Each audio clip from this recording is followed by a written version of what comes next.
இதுக்கப்புறமும் அந்த நித்யா என் பொண்ணோட வாழ்க்கையை டிஸ்டர்ப் பண்ணான்னா அவளை இந்த ஊர்ல இருந்து மட்டும் இல்ல இந்த உலகத்தை விட்டே அனுப்பிடுவேன். அப்பாக்கு ஃபோன் பண்ணி சீக்கிரம் என்ன பார்க்க வர சொல்லுவேன். நான் அவருக்காக வெயிட் பண்றேன்னு சொல்லணும். கண்டிப்பா உன்கிட்ட பேச சொல்றேம்மா. இப்ப நீ ஒவ்வொரு வார்த்தையையும் யோசிச்சு தான் பேசணும். ஏன்னா இப்போ சித்க்கு உன் மேல இருக்கிற நம்பிக்கை குறைஞ்சிருச்சு. அவன் முழுசா நம்பிக்கை இழக்காம நீ தான் பாத்துக்கணும். அப்புறம் தேவா, மாமா ஆஃபீஸ்க்கு வந்ததும் எனக்கு ஃபோன் பண்ணி இன்ஃபார்ம் பண்ணு. அது வரைக்கும் என்னால் நிம்மதியாக இருக்க முடியாது. as a gift from my side, இன்னைக்கு நான் எல்லாருக்கும் லீவ் கொடுக்குறேன். நீ எல்லார்கிட்டயும் போய் சொல்லிடு. இன்னைக்கு அவங்களோட ஃபேமிலி கூட போய் என்ஜாய் பண்ண சொல்லு. நான் இப்போவே போய் எல்லாருக்கும் இன்ஃபார்ம் பண்ணுறேன் சார்.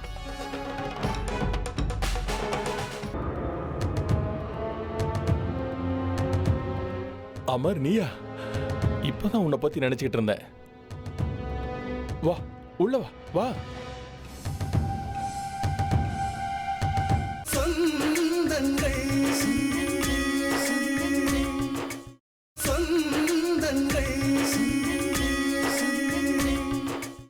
ஆனா அப்பாவோட ஃபேஸை மட்டும் நீ ஏன் வரையாம அப்படியே விட்டுருக்க? நான் தான் என் அப்பாவை இது வரைக்கும் பார்த்ததே இல்லையே அங்கிள்.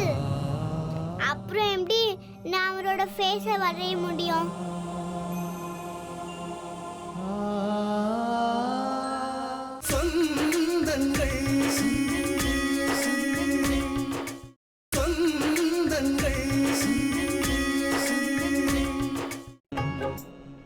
தேவான்னு உங்களுக்கு யாராவது தெரியுமா?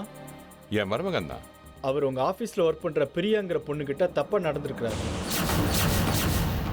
யார் ஃபோன் பண்ணாங்க? போலீஸ் ஃபோன் பண்ணாங்க. நம்ம ஆபீஸ்ல ஒரு பொண்ணை கெடுக்க முயற்சி பண்ணதுக்காக போலீஸ் தேவாவை அரெஸ்ட் பண்ணியிருக்காங்க.